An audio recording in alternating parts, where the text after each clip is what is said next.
Hello बच्चों, the question says a substance of mass m1 with specific heat capacity s1 and initial temperature theta1 is mixed with another substance of mass m2, specific heat capacity s2 and initial temperature theta2 respectively. Then determine their equilibrium temperature. Take theta1 is greater than theta2. तो question में बोला गया है कि एक substance है जिसका मास m1 और स्पेसिफिक हीट कैपेसिटी S1 और इनिशियल टेम्परेचर है थीटा1, उसको मिक्स किया जाता है एक अनोदर सब्सटेंस के साथ जिसका मास है m2, स्पेसिफिक हीट कैपेसिटी है S2 एंड इनिशियल टेम्परेचर है थीटा2 रिस्पेक्टिवली। तो हमें डिटरमाइन करना है इसका इक्विलिब्रियम टेम्परेचर। तो इस क्वेश्चन के लिए हमारा की कॉन्सेप्ट यूज हो रहा है, that is the equilibrium temperature. Equilibrium temperature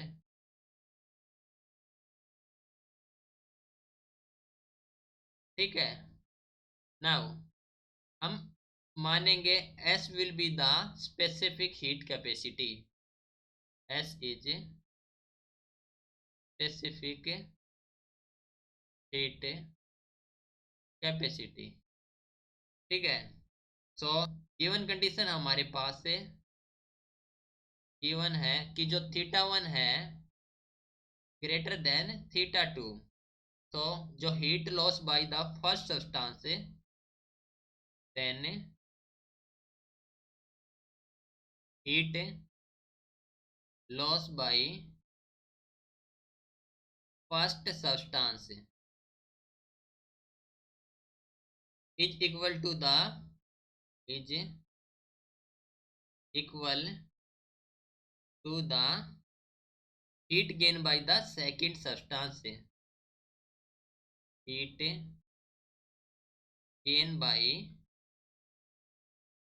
second substance।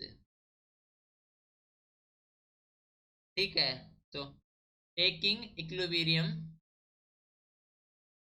Temperature of the mixture as T, taking equilibrium temperature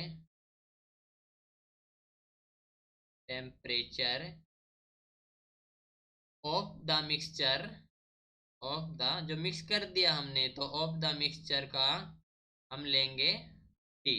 ठीक है, दोनों हमने मिक्स कर दिए सब्सटेंस।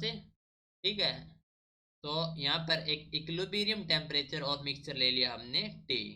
ठीक है, तो heat loss by the first substance is equal to the heat gain by the second substance. तो जो क्या हो गया हमारे पास है m1s1 into theta one minus T which is equal to the heat gain by the second substance, जो कि हो जाएगी m2s2 और हीट गेन है हो जाएगी T माइनस थीटा2। ठीक है, तो फ्रॉम हेयर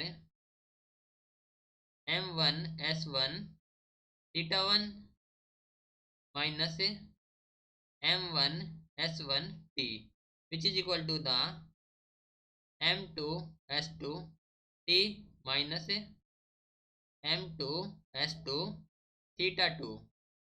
ठीक है, तो यहाँ से हम फाइंड आउट करेंगे कि हमें जो क्वेश्चन में पूछा गया है जो कि है equilibrium temperature.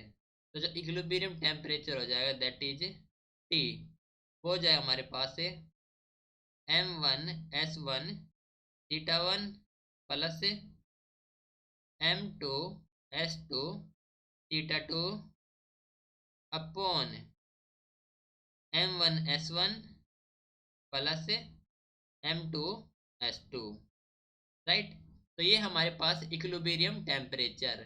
This is your final answer. Hope you understood it well. Best of luck बच्चों, थैंक यू।